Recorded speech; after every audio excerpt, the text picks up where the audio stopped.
Bugun mana sizlar bilan Homtay haqida gaplashamiz, uzumni Homtay qilish haqida. Mana xudo xolasa boshlab oldik.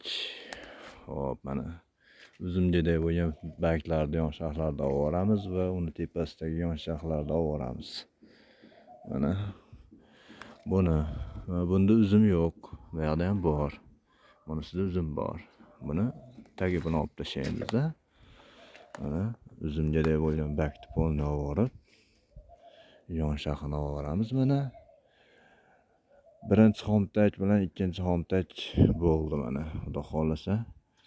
Mana buni ham olib tashlaymiz mana barglarni. Agarda ikkita shingil bo'lib qoladigan bo'lsa, bu yerda nozikroq shingil shunday olib tashlaymizda. Faqat bitta shingil qolsak, bitta shingilli bargi yaxshi bo'ladi. Yaxshi katta qilib beradi. Mana buni misolida aytaman. Bunda ikkita shingil. Bunisi baquvvatroq, bunisi nozik mana. Buni olib tashlaymiz buni.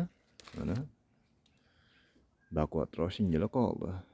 Endi shuni yaxshiroq baqib beradi. Mana yonshaqlarni olib tashlaymiz. Bakni yonidagi birinchi va ikkinchi xomtaklar shu bilan bo'ldi. Xudo xolasa. Barakasini bersin hamma dehqonchiligiga.